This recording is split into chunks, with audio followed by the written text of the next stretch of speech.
Now for a most righteous and honorable duel between two esteemed gentlemen. We've got the venerable Shetland Apache and the honorable Slade X here facing off with classic Empire versus Greenskins. So let's take a look here. Shetland's coming in hot with Balthazar Gelt. He's got some Outriders up front in the Vanguard. And then a nice sort of spread build. Ooh, speaking of Vanguard here, unlucky Mangy Marauders get caught in the corner by Altdorf Griffites and some Knights of the Blazing Sun. They're going to get very quickly dispatched. We've got a Hellstorm rocket battery here as well. Some Free Company militia and spearmen. Outriders with grenade launchers.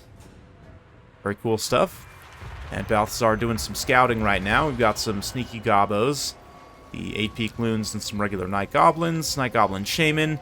And then, of course, one of Slade's favorite strategies, the hidden squigs with the Night Shroud spell, are going to move up fully stocked and potentially ambush the forces of the Empire here. He's got double Colossal Squig. He's got the Night Goblin Warboss on the Squig. Squig Herds, Mangler Squigs, all the Squigs. Urkits and some Squig Hoppers as well. But let's see. Brave little Gobbo is going to take some fire as they advance. Stock has already dropped, though. Colossal Squigs moving up.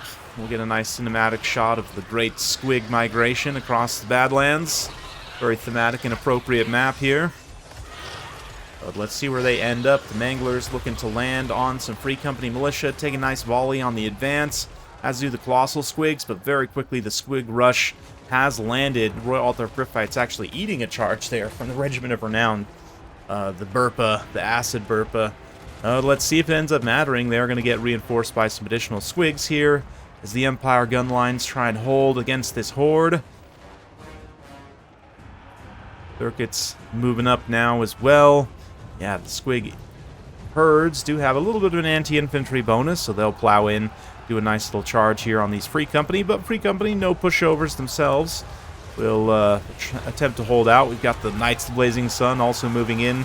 Altdorf Griffites managed to not die in that engagement as well. So, forces of the Empire are able to form up and escalate the engagement, but the loons being unleashed. Going to do a little bit of friendly fire on some of those Squig herds, but also tearing through the Empire lines. As the Knights of the Blazing Sun get hit by that Tormentor Sword, they're not able to escape, but we see a brutal... Oh, nope. Looks like Balthazar actually canceled it out for that Staff of Volans.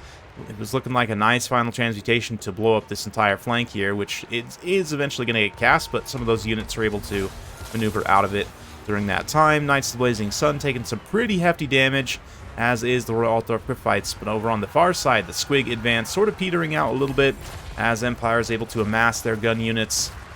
A little Searing Doom over there as well. Was that Searing Doom? I think so. Yeah, I think I heard the sound effect for it. But both sides of the battlefield, both players scrapping hard. The Colossal Squig completely out of control, overchasing some routing units, getting hit hard by the Outriders there. But Balthazar gets hit by the Fermented Fungi, which just enrages him into trying to murder the Night Shaman, which is fine for the Empire. Absolutely fine. Nothing really can reinforce to punish that, so favorable situation for Balthazar. Squig herds and the Acid Burpa, though, continuing to just be a menace for the Empire. Wah being popped. As a few of these units are in melee, it looks like the Night Goblin Squig Hoppers might try and detach, go after that rocket battery. Yep, managed to find a little gap here. And the green and yellow is quite a color scheme, I must say. Is that for Stirland? Very interesting. Yeah, they're going to get charged down in melee by the Durkit Squigs. Spearmen try and reinforce, but not the Durkits, regular Squig Hoppers. Durkits are over there pressuring now the Outriders. So both players absolutely scrapping right now. It is definitely anyone's game still. The Manglers could be a little bit of an issue as they take damage against units in melee. Of course, they will explode. Well, they'll explode from any damage, but it's most dangerous to units when they're in melee with them. But Night Goblins scrapping with state troops. One unit of Free Company militia holding strong. But here comes the Squig one of the colossal squigs was actually felled there by the Knights of the Blazing Sun and supporting troops. But the acid burpa doing its namesake, burping up some acid. Doing a big old terror attack on the Free Company militia, routing them off. And the Outriders trying to get some screening through the Knights of the Blazing Sun. Although Cryptites just barely hanging on, doing some damage to the Durkit Squigs. Might actually rout them off here as the Outriders flee into the swamp. Try and get to some friendly firing units here. Get some damage, but they actually rout. Acid Burpa, though, takes a pretty big volley there. A high volume of fire of the Outriders punishing that large target. Balthazar pulls up on station, trying to see what's to do. And it looks like he's going to rear charge some goblins here.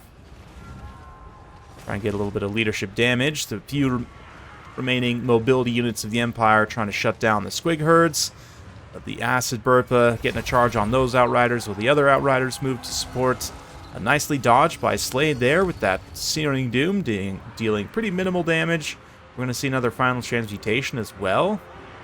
It was targeted on the ground, though, unfortunately. Just barely out of range of these Night Goblin Squig Hoppers. Some Squigs do run through it, though, so it wasn't a complete waste. And the Empire also able to sort of get these Outriders in a somewhat safe position, with most of the mobility shut down for the Squig Tide. The Outriders can sort of just group up and try and deal some range damage. Balthazar, though, gets caught up with the Squig Horde. The Manglers and the Lord and the Acid Burpa. I don't know if he's actually going to be able to get away from this, but maybe he's got another spell in his pocket here. In spite of the Bad Moon being used for the anti-large bonus, he does call down a Searing Doom on himself at the last second, which will land and deal some damage, especially to those Squig Hoppers. But yeah, Balthazar himself just being absolutely eaten brutally by Squigs. This is what we come here for. Grenade Outriders there, chilling. I don't think there's any desyncing happening, but they're another option to maybe come in and do some damage. Ooh, Slade actually lets Balthazar escape here. He's going to get back up into the air and regenerate some magic and probably come back from route, try and go for one more big spell. But will it end up mattering? Empire kind of teetering on the edge of army losses right now. Ooh, Balthazar does come back, though. As do these Outrider grenade launchers.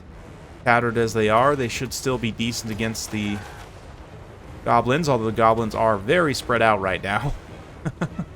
Gonna lessen the effectiveness of the explosive damage. I don't know, do they have any more Loons charges? Yep, they got a couple more Loons charges. They do have enough HP to be using them still. But let's fast forward a little bit through this pursuit phase as both players kind of cleaning up their respective ends of the battlefield.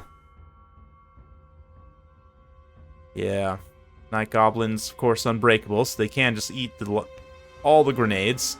And they won't rout here. But eventually Outriders get through into a firing position here. They're going to try and take down those Sturkit Squigs, but another Fermented Fungi going to pull this Outrider away, maybe? No. Thing about the Rampage is you got to do a little bit of damage while the effect is active, so even though it...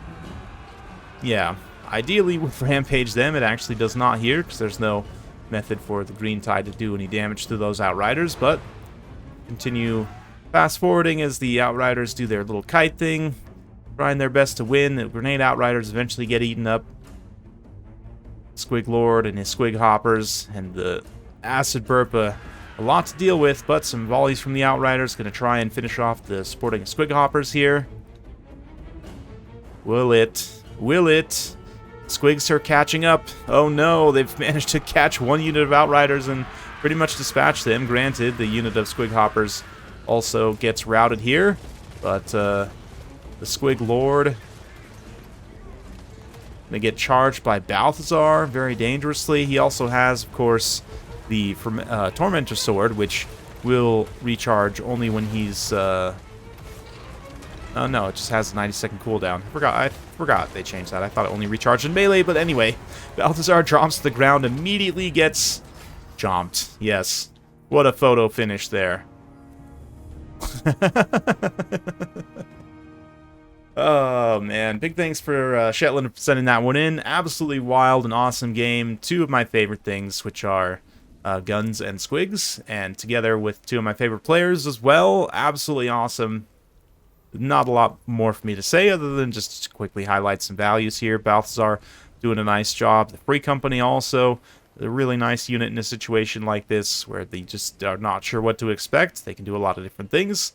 Knights of Blazing Sun and the Altar of Graphite struggle to pay for themselves here against the absolute onslaught of squigs, but the Outriders managed to get some good value there at the end. Almost actually carried the game, but the Acid Burpa and the Night Goblin War Boss too much. The Acid Burpa in particular getting almost 2,000 damage value is quite good.